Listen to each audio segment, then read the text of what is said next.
until tonight's council meeting. So we'll call the meeting to order. Do we have any declarations of conflicts? Item C, I will recuse myself from, I'll step out. Okay. Then we won't have quorum for that. So maybe I could just email one of the other members after the fact. Okay. So can I get an approval of the agenda? Moved by Councilor McCabe. Okay. So moved. And the adoption of the minutes that are in your package from May 31st. Moved by Councilor McCabe. Okay. Any business arising from those minutes? Okay. All right, so we'll go right to reports. And the first one is 3 Oakland Drive. Sure, so that is a property on the south side of St. Peter's Road near the new roundabout, and they've built a pedestrian underpass. It's an application to connect a trail from the other side of St. Peter's Road. It comes along, and this would take it in through the property. So it's all the original buildings associated with the mill on the property are gone, and the trail is just proposed to pass over the original dam site, which right over this part. This is the house associated with 3 Oakland Drive, and there is a trail that comes up along this side and keeps going. And so they're wanting to create a new trail over. You can see just the dam through here, what's left of it. So this would be the house. St. Peter's Road is out on this side, and it's this red piece of trail that they're proposing at the moment. The purple trail that comes along here does exist. But they're looking for approval to do a whole connection out to Oakland Drive eventually.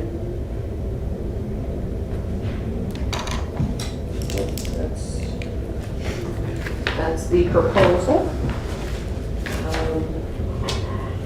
It'd be like a crushed gravel base trail. And that's where the existing trail is as well. Parts of it are, parts of it are, parts of it are not, yeah. It's a very well utilized, I mean, there's been a lot of uptake in here for this trail, and it's beautiful. Yeah, they've done a People lot of work. kayaking and boating now, Yeah. and walking and biking and hiking, so. I see no difficulty with it. I'll make a motion if that's what's I'll required. second that, yeah. Okay, all those in favor? Okay. What's Holland College's interest in it?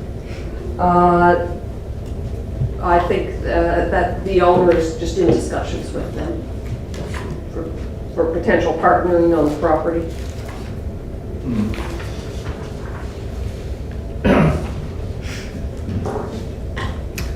All right, so we can move on to 3 Brighton Road, an installation of a monument. Did we vote on that one? Yeah, we did, it was Okay. unanimous. So, yeah, 3 Brighton Road,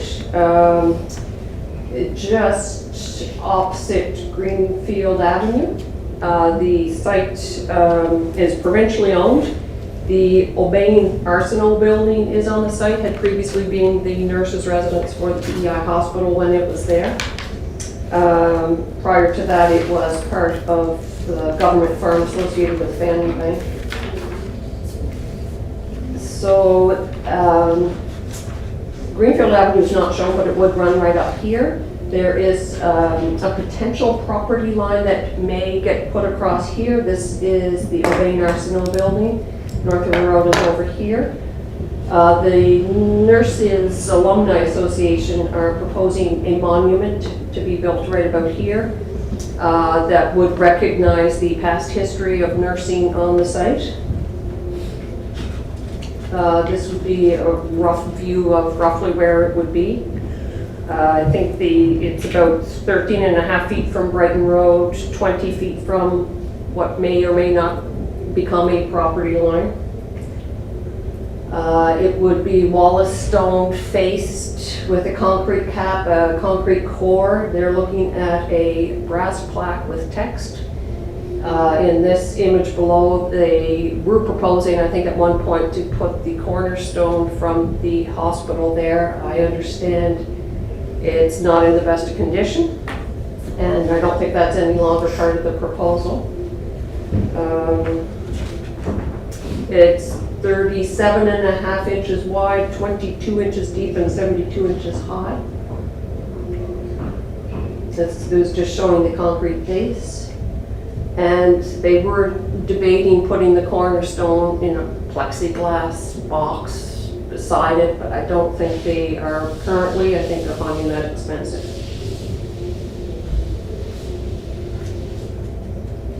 Anybody have any questions? Was there any design to it?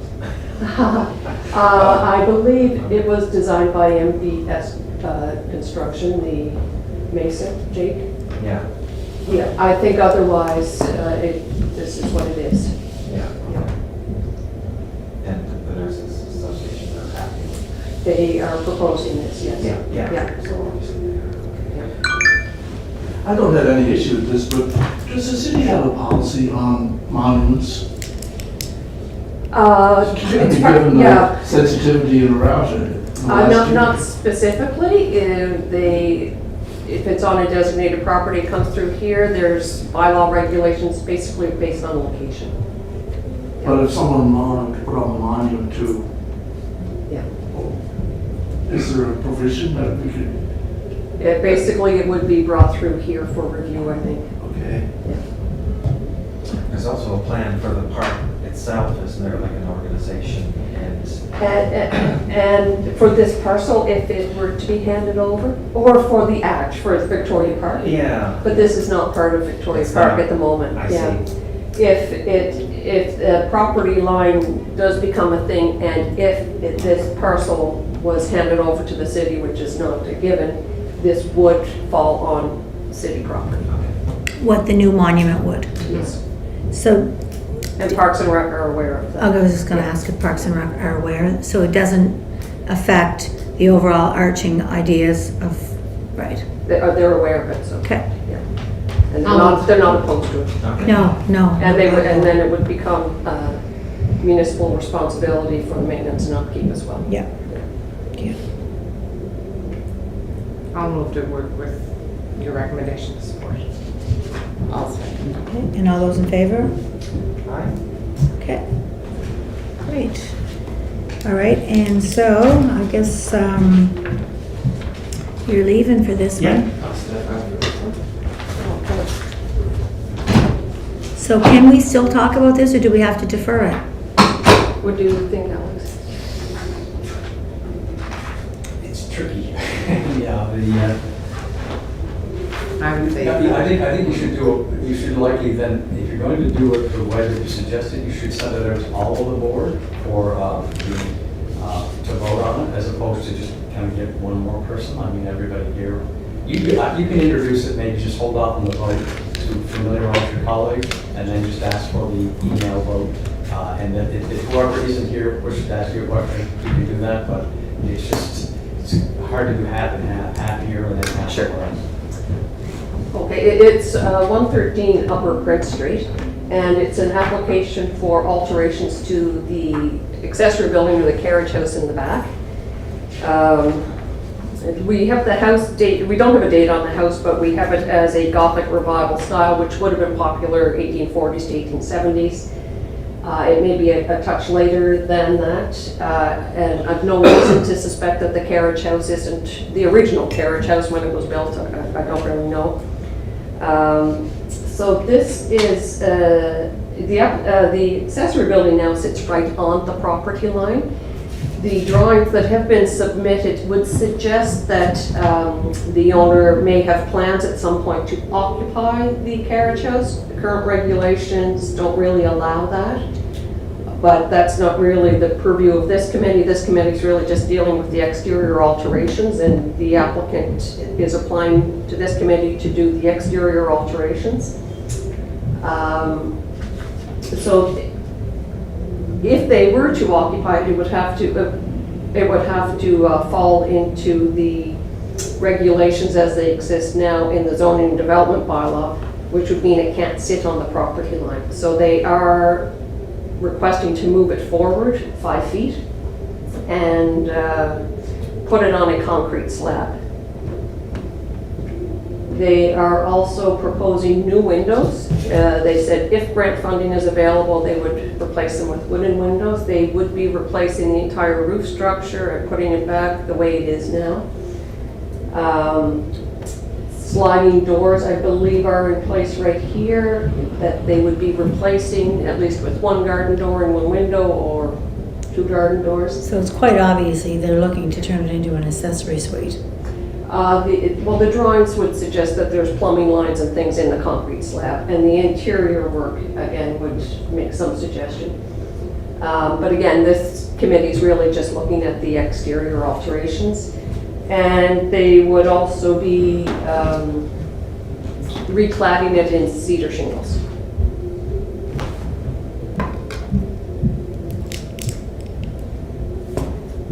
I certainly don't see any difficulty. They're restoring, saving the building. I'm totally in favor of that.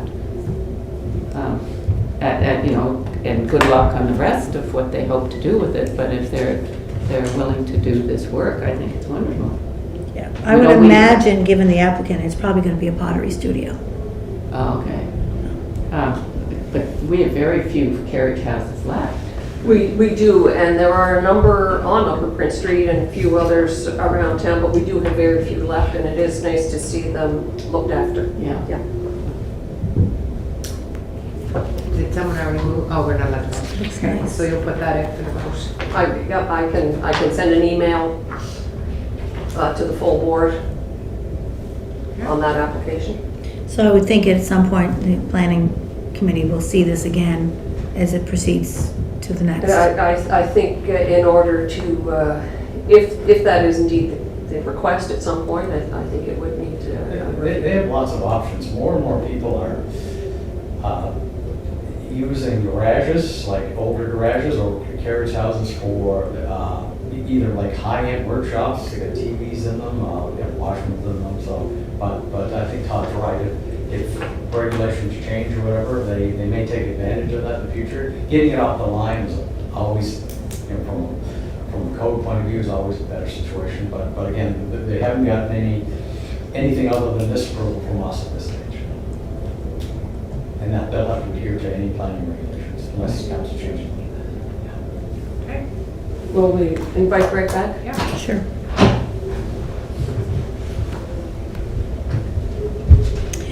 No, I had the wrong, it's not Suzanne's, I was looking at the wrong file. Yeah. Hers is Prince Street, yeah.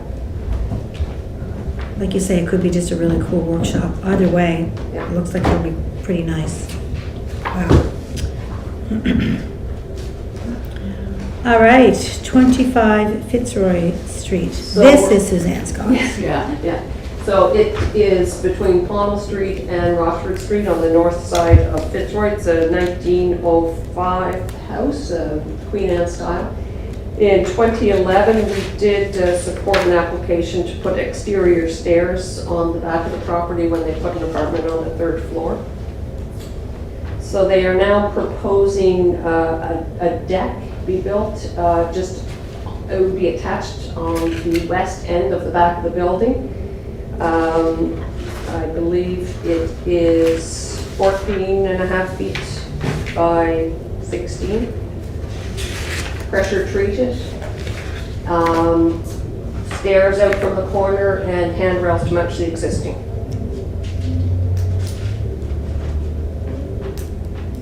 And the existing stairs are staying as they are, as they're shown? They In are. the middle? Yeah, They are. So the deck would be projecting. on this side and come forward. And then the drawing sort of shows an angle piece right here that goes back into the existing. So you can get from the little deck or Yeah. the scooter on the corner too. And this won't be visible from the street. It's all behind, and a privacy rail on that edge. Yeah. Yeah.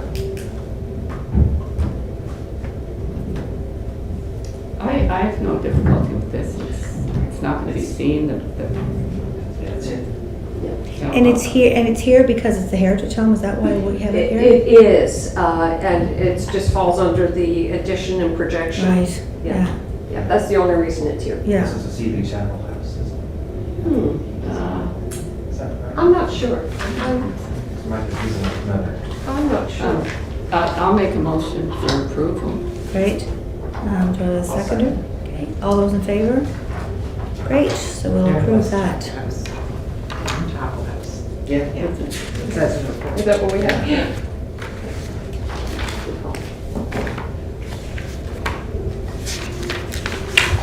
All right, our last one is 57 Queen Street, window replacements. Sure. Where are we here? So, commercial building built just after the 1866 fire, Italian design. Looking at replacing the ground floor storefront windows. Typically, we would require they be wooden inserts. They have a quote for wooden inserts from a manufacturer, but because of the expanse of some of the window glass, they aren't guaranteed because they say the glass will flex and break the seal. So they have a second quote from a local supplier, I think it's Silica Glass, and to go into the existing wooden frame, and then they would clad the existing wooden frame with aluminum. That would be the drawing.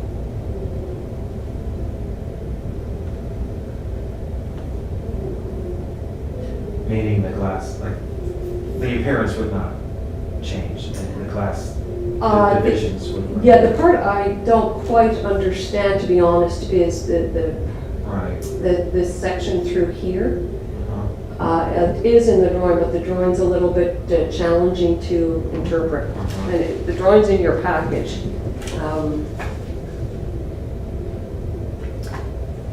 But I'm assuming that they are calling that part of the frame that they would leave intact.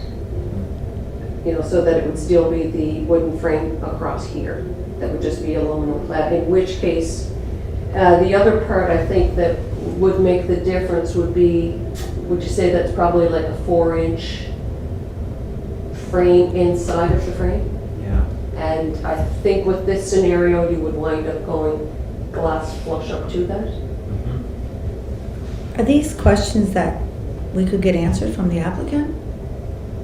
Like, shouldn't we? Or, Well, my understanding is the first option is a window within a window, and we Yeah. probably have to divide it into smaller pieces of glass. But Right. the second option is replacing the glass, repairing the frame. So it's really gonna look like that. Yes, okay, yeah, But that's my understanding, and I think the second option is what I would support. yeah. I would too. So it Yeah, doesn't change the character. I just wasn't 100% sure what the details would look like through there, but when you actually put it in perspective of cutting the other glass in smaller pieces, of course. Yeah, I think we could put it, in our motion that we keep the configuration the same. Yeah, and I think that's their intent. Exactly, Yeah. I believe so, Yeah. just to be sure. And so the only question is really the cladding. The cladding over the wooden frame. Yeah, Which a lot of window suppliers that we approve now, we do typically approve them with aluminum cladding, as opposed to the paint finish. right. Yeah. And would that be black in color? We don't usually stipulate color, but I suspect, given where they are coming from, I can confirm that. Yeah. It'd be startling to see them white. Oh, sure. Yeah. Sure. I'd be Yeah. scared of that one, so to speak. There is actually an aesthetic Yeah, on the street with a lot of black windows, which is really striking. Yeah. yeah. Yeah. Inappropriate. Yeah. I can confirm that. We can't really regulate that. Suggest? Sure. Thanks. Okay. So I guess I'll put a motion to approve the second option, to confirm that the window configuration remains the same. Okay. and are there any stipulations you wanted in that motion? Yeah, just that the window configuration is to remain the same. Okay. two above. The transom. Transients, yeah. The applicant notes too that there's plans to do the upper stories at some point. No, I haven't heard that. Okay. All those in favor based on the changes to the resolution, okay? All right, any against? All right, carry.